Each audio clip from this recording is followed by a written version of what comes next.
పరిశుద్ధాత్మ దేవుని వందనాలండి. మీకు అందరికీ ప్రైజ్లా. ప్రేమ ఎక్కడ ఉంటుందో శాంతి అచ్చడనే ఉంటుంది. నిజమైన ప్రేమలో డంబం ఉండదు, కపడం ఉండదు, అసూయ ఉండదు, నిస్వార్థముగా ఉంటుంది ఆ ఉదయం. కాబట్టి ప్రేమ ఉన్న చోట శాంతి ఉంటుంది.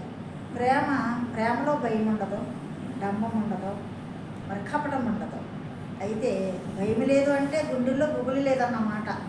భయం ఉంటే గుండెల్లో గుబులు ఉంటుంది, ప్రేమ ఉంటే శాంతి ఉంటుంది. శాంతి ఎక్కడ ఉంటుందో ఆ శాంతి ఉన్న చోట కూడా ఆశీర్వాదాలు ఉంటాయి. శాంతిని మీకు అనుగ్రహించడానికి వెలుస్తున్నాను అంటాడు దేవుడు యోహాను సువార్త 14వ అధ్యాయంలో కదా. ఆ శాంతి ఎక్కడ ఉంటుందో అక్కడ ఆశీర్వాదాలు ఉంటాయి. దేవుడు మనకిచ్చిన ఆశీర్వాదాలలో గొప్పది ఏంటంటే శాంతే.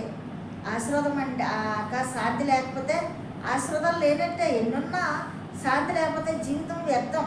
కాబట్టి శాంతి అంటే సమాధానం ఉన్న చోటే ఆశీర్వాదాలు కూడా ఆరంభం అవుతాయి. కాబట్టి శాంతి సమాధానము మనకు ఆశీర్వాదాలు కావాలంటే మనము మరి దేవుని వెంబడించాలి, దేవుని మాట వినాలా, ప్రార్థించాలా.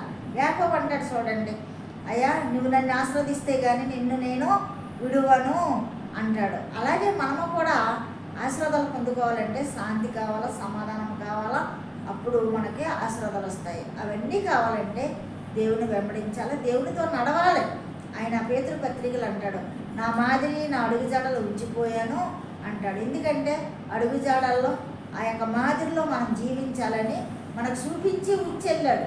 అదే రీతిగా మన తల్లిదండ్రులు కూడా కొన్ని మనకు చెప్తారు బ్రతికున్నప్పుడు, అమ్మ నువ్వు ఇలా చేయాలి, ఇలా నడవాలి, ఈ కార్యాలు చేయాలి, మంచి కార్యాలు చేయాలి అని వారికి కూడా కొన్ని మనకు చెప్పి మరి ఈ లోకాన్ని విడిస్తారు. అలాగే దేవుడు కూడా మనకు మంచి కార్యాలు ఇచ్చాడు కాబట్టి నా శాంతిని మీకు అనుగ్రహిస్తున్నాను అన్నాడు.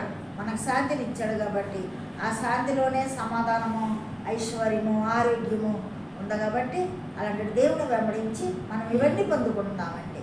ఈ పరిశుద్ధ వాక్యం దేవుడు దీవించుగాక. సబ్స్క్రైబ్ చేయండి, లైక్ కొట్టండి, అన్న మినిస్ట్రీ గురించి ప్రార్థించండి. ఆమేన్.